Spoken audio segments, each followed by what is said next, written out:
நண்பர்கள் அனைவருக்கும் வணக்கம். இன்னைக்கு நம்ம இந்த வீடியோல தமிழக மக்களுக்கு தற்பொழுது பல்வேறு அறிவிப்புகளும் தகவல்களும் வெளியாகி இருக்கு. சோ அது என்னென்ன அறிவிப்புகள், என்னென்ன தகவல்கள் போன்ற விஷயங்கள் பத்தி முழுமையா இப்ப நம்ம பார்க்க போறோம். அதுக்கு முன்னாடி நம்ம சேனலை இதுவரைக்கும் நீங்க சப்ஸ்கிரைப் பண்ணலனா உடனே சப்ஸ்கிரைப் பண்ணிருங்க.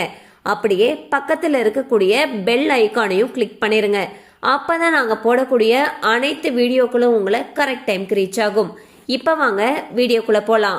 சோ வரக்கூடிய சட்டமன்ற தேர்தலை ஒட்டி ஒவ்வொரு கட்சிகளும் அவங்களுடைய தேர்தல் அறிக்கையை மும்பரமா தயார் செஞ்சுட்டு வந்துட்டு இருக்காங்க.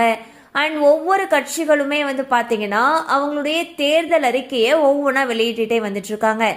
அந்த வகையில திமுக அவங்களுடைய தேர்தல் அறிக்கை என்ன அப்படிங்கறத வெளியிட்டிருக்காங்க. இதுல மகளிருக்குன்னு பல முக்கியமான அம்சங்கள் இடம்பெற்றிருக்கு. ஸோ அது என்னென்ன அம்சங்கள் அப்படிங்கறத பத்தி விரிவா இப்ப நம்ம பார்க்க போறோம்.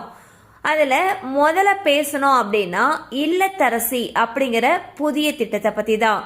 வீட்டு உபயோக பொருட்களான washing machine, TV, grinder, fridge, mixie, microwave, மின்னடுப்பு, இந்த மாதிரி எதை புதுசா வாங்கணும்னாலும் சரி இல்ல பழச மாத்தணும்னாலும் சரி ஒவ்வொரு குடும்பத்துக்குமே 8000 ரூபாய் மதிப்பிலான ஒரு கூப்பன் வழங்கப்படும் சொல்லியிருக்காங்க.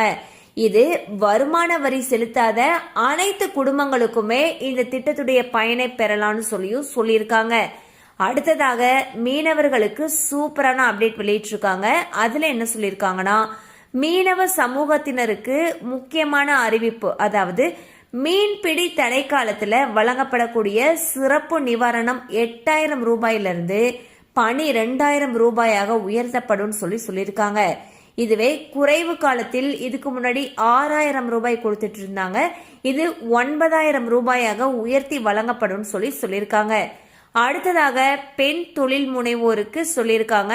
அதுல என்ன சொல்லியிருக்காங்கன்னா, சுய உதவிக்குழு மூலம் முன்னேற விரும்பக்கூடிய பெண்களுக்கு எந்த விதமான பிணையும் இல்லாமல் 5 லட்சம் ரூபாய் வரைக்கும் வங்கி கடன் உதவி வழங்கப்படும் சொல்லியிருக்காங்க. இது பெண் தொழில் முனைவை மேலும் வலுப்படுத்தக்கூடிய ஒரு திட்டமா கருதப்படுது. அடுத்ததா விவசாயிகளுக்கு ஒரு நல்ல செய்தி வந்திருக்கு. அதுல என்ன சொல்லியிருக்காங்கன்னா, பேரிடர் காலங்கள்ல இரவை பாசன பயிர்களுக்கு ஹெக்டேருக்கு 25,000 ரூபாயும், நீண்டகால பயிர்களுக்கு 27,000 ரூபாயும், மானாவாரி பயிர்களுக்கு 12,000 ரூபாயும் நிவாரணம் வழங்கப்படும் சொல்லியிருக்காங்க. அது மட்டும் இல்லாம மாணவர்களுடைய உயர்கல்விக்கு 35 லட்சம் ரூபாய் வரைக்கும் கல்வி கடனுதவி அறிவிக்கப்பட்டிருக்கிறது குறிப்பிடத்தக்கது. வேலை வாய்ப்பு வளர்ச்சின்னு சொல்லி பார்த்தோம்னா, வேலை வாய்ப்பு விஷயத்துல புதிதாக 2 லட்சம் வேலை வாய்ப்புகள் உருவாக்கப்படும் சொல்லியிருக்காங்க. 2030ல ஒவ்வொரு மாவட்டத்திலையுமே நியோ டைடல் பூங்காக்கள் அமைக்கப்படும் சொல்லியிருக்காங்க. அண்ட் 18 லட்சம் கோடி அந்நிய முதலீடு ஈர்க்கப்பட்டு 50 லட்சம் இளைஞர்களுக்கு வேலை வாய்ப்பு உருவாக்கப்படும் சொல்லியிருக்காங்க. இது மட்டும் இல்லாம 5000 கோயில்களுக்கு குடமுழுக்கு மற்றும் 1000 கிராம தெய்வ திருக்கோயில்களுடைய மறுசீரமைப்பு செய்யப்படும் அப்படின்னு அறிவிக்கப்பட்டிருக்கு.